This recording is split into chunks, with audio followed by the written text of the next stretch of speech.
अपन जितने भी लोग इस जगत में है ना, हर एक की अवस्था क्या है उसका दर्शन कराते हुए व्यास जी तुलसी जी कह रहे हैं कि काल व्याल मुख ग्रास रात निर्णाश रहे तवे। अपन को भले लगता हो कि अपन कहीं भी रहते हैं, कहीं भी अपन घूमते हैं, लेकिन कहीं भी रहने पर भी हमारी वास्तविक स्थिति क्या है? तुलसी कहते हैं कि काल रूपी सर्प ने अपना मुख खोला हुआ है। काल रूपी सर्प ने अपना मुख खोला हुआ है और हम सबका मुख कहाँ है? बोले काल रूपी सर्प के मुख के अंदर। कौन सी घड़ी उसने अपना मुख बंद किया और अपना खेल खत्म, ये जानते नहीं है। बड़ा आश्चर्य की बात, ये मुख तो है काल रूपी सर्प के मुख में, पर दोनों रहे हाथ से अपन दुनिया की वस्तु इकट्ठी करने में लगे। ये भी मिल जाए, वो भी मिल जाए, वो भी इकट्ठा कर लो, ये भी इकट्ठा कर लो। अरे एक घड़ी की देर लगेगी, मुख बंद किया और अपना खेल खत्म। सब लोग कहते हैं देखो परीक्षित के पास मात्र जीवन के 7 दिन थे, पर मैं हमेशा कहता हूँ कि परीक्षित से भाग्यशाली कोई व्यक्ति दुनिया में हुआ नहीं। इसलिए नहीं कि जिसके पास मात्र 7 दिन थे, इसलिए कि जिसके पास गारंटी थी कि 7 दिन के अंदर मुझे कुछ होने वाला है। अपने पास कोई गारंटी है? कोई एग्रीमेंट करके लाए हो ऊपर से, किसी का रिकमेंडेशन लेटर देके आए हो? कोई गारंटी नहीं। अगली क्षण का भी भरोसा है, और अगली क्षण का भी भरोसा नहीं है। और प्लानिंग अपन 5 साल के बाद क्या करना है, 10 साल के बाद क्या करना है, ये सारे अपने फाइल में हैं। लेकिन आज का दिन मेरा अंतिम है, तो मैं क्या करूंगा, शायद सोचने में ही अपन पूरा दिन बिता देंगे। 5 सालों का प्लानिंग है, 10 सालों का प्लानिंग है, लेकिन यदि आज का दिन मेरे जीवन का अंतिम दिन हो तो मैं क्या करूंगा, इसका कोई प्लानिंग अपने पास नहीं। और इसलिए तो कह दिया कि यदि काल के मुख के अंदर हरेक का मुख है और उस काल के पंजे से छुड़ाने वाला कोई शास्त्र है तो एकमात्र श्रीमद् भागवत। और इस भागवत के श्रवण से ही इस काल रूपी सर्प के मुख से बचा जा सकता है। और ये भागवत क्या है? तो वर्णन करते हुए कहते हैं कि मन को शुद्ध करने का उपाय श्रीमद् भागवत से उत्तम और कोई। हजारों बार तीर्थ करो, हजारों बार यात्राएं करो, जप करो, तप करो, व्रत करो, कितने भी अनुष्ठान करो, लेकिन भागवत में आके जब जीव बैठे और भगवान उसके मन को जैसा शुद्ध कर देते हैं वैसा और कोई साधन से हो नहीं सकता। जब ऐसे कहा तो किसी ने पूछा यदि इतना सरल है कि भागवत में आके बैठे और मन शुद्ध हो जाए तो दुनिया के सभी जीव ये भागवत को सुन क्यों नहीं लेते? हजारों बार यात्रा करते हैं, ध्यान करते हैं, योग करते हैं, हिमालय में जाते हैं, पर यदि इतना सरल हो तो हर कोई भागवत सुन क्यों नहीं लेता? व्यास जी ने कहा अपनी इच्छा से भागवत कोई सुन भी नहीं सकता। जिसको बुलाने की इच्छा हमारे श्रीनाथ जी बाबा करें वही भागवत में आ सकता है और वही भागवत में आके बैठ सकता है। ये शास्त्र ऐसा है जिसमें अपने प्लानिंग नहीं चलते। या कई लोग ऐसे होंगे आने की बड़ी इच्छा थी, तैयार भी हो गए थे, निकलने वाले थे, पर कोई घर में मिलने आ गया, आ नहीं पाए।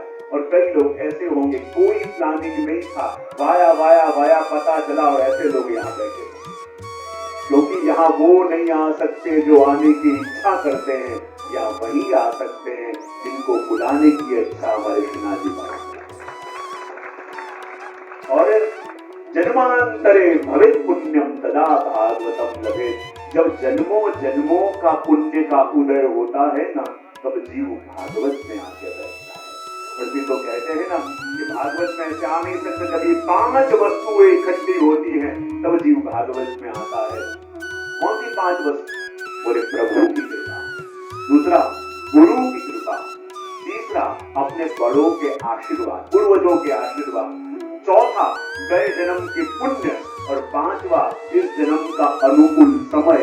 ये 5 वस्तु जब इकट्ठी होती है तब जीव भागवत में आके बैठता है। जब भागवत में आके बैठो तब ये मत कहना प्रभु कृपा कब करोगे, 7 दिन तक बैठेंगे तब प्रभु कृपा करेंगे। प्रभु कहते हैं अरे यहाँ भागवत में आके बैठ गए, फिर ये मत कहना प्रभु कब कृपा करोगे। अरे तुम्हारा यहाँ आना और आके बैठना और कुछ नहीं, ये मेरा दिया हुआ प्रमाण पत्र है कि मैं तुम पे बरस चुका हूँ। अपनी कृपा का कलश मैंने तुम पे ढोल दिया है और तब आके यहाँ पे बैठे हो। और देखो भागवत ऐसे ही सुना नहीं जाता, 7 दिन सुनेंगे तब कृपा होगी, ये मत सोचना कृपा हो गई है तब आके भागवत। प्रभु से कहें कब कृपा करोगे, प्रभु को लगे अरे तू पूछ रहा है कब कृपा होगी, अरे तू यहाँ आके बैठा, इसको तू मेरी कृपा नहीं मान। देखो घर से यहाँ आना ये भी संसारी की बहुत बड़ी साधना है। घर से निकल के यहाँ तक पहुंचना बहुत बड़ी साधना है। कई अड़चने आएंगी, कई लोग रोकेंगे, कई लोग मन को बदलने का प्रयत्न करेंगे, कई लोग मन में संशय डालेंगे, लेकिन यहाँ तक जो पहुंच पावे तब मानो ये बात अब अपने हाथ में नहीं रही, हमारी डोर प्रभु ने संभाल ली और प्रभु जहाँ खींचे, जिसे खींचे वो खिसका हुआ प्रभु के पास आ जाए। बस ये तो कह दिया कि जन्मांतरे भवित पुण्यम सदा भागवतम लवे, जन्मों जन्मों के पुण्य का उदय होता है तब अपने वहां भागवत जी पधारते हैं, भागवत जी में अपन निमित्त बनते हैं और कहते हैं कि ये तो वो शास्त्र है कि जब शुकदेव जी महाराज परीक्षित को भागवत सुना रहे थे और उस समय देवता अमृत का कलश लेके आ गए और कहने लगे कि लोग परीक्षित तुम्हें भय तो मृत्यु से, ये स्वर्ग का अमृत का पान कर लो तुम अमर हो जाओगे और ऐसे करो ये कथा अमृत हमें दे।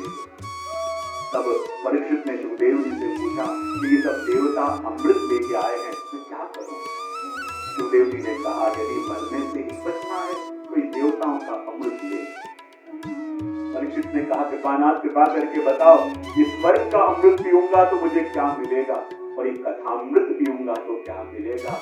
और तब शुकदेव जी ने कहा परीक्षित यदि मरने का ही भय है तो स्वर्ग का अमृत ले लो, क्योंकि स्वर्ग का अमृत दोगे तो तुम अमर हो जाओगे, लेकिन कथामृत का आश्रय करोगे तो तुम अभय हो जाओगे, प्रभु का हाथ माथे पे आ जाएगा, प्रभु के चरण में आ जाओगे। और तब शुकदेव जी की बात सुन के परीक्षित कहते हैं कि मुझे स्वर्ग का अमृत नहीं, मुझे तो कथामृत चाहिए। बोले भयभीत होके लाखों वर्ष जीऊं, इससे अच्छा है निर्भीक होके मैं जीवन के 7 दिन को व्यतीत करूं, ठाकुर जी के चरणों में अपने मस्तक को रख के निश्चिंत होके मैं भागवत का श्रवण करूं, उससे बढ़कर और कुछ नहीं हो सकता। और जब 7 दिनों के अंदर इस भागवत कथा से परीक्षित का उद्धार होते हुए देखा, ब्रह्मा जी को भी आश्चर्य हुआ और सोचा कि जहाँ मुक्ति देने वाले इतने सारे साधन हैं तो उसमें भागवत की महत्ता इतनी कैसे बढ़ गई कि सभी साधन गौण हो गए। तो ये जानने के लिए उन्होंने बहुत बड़ा तराजू बनाया, तराजू के एक परडे में श्रीमद् भागवत को बदलाया और दूसरे परडे में मोक्ष देने वाले सभी साधनों को बदलाया। तो जो हल्का था वो तो गया आकाश में और जो भारी था वो भागवत अपने मध्य में। और ये तो कह दिया कि ये भागवत ऐसे है कि जिसका श्रवण स्वयं नारद जी ने भी किया। नारद जी तो हमेशा लोक कल्याण के लिए यहाँ वहाँ विचरण करते रहते हैं, तो उन्होंने भागवत जी का श्रवण कहाँ किया, कृपा करके बताओ। और तब वर्णन करते कहते हैं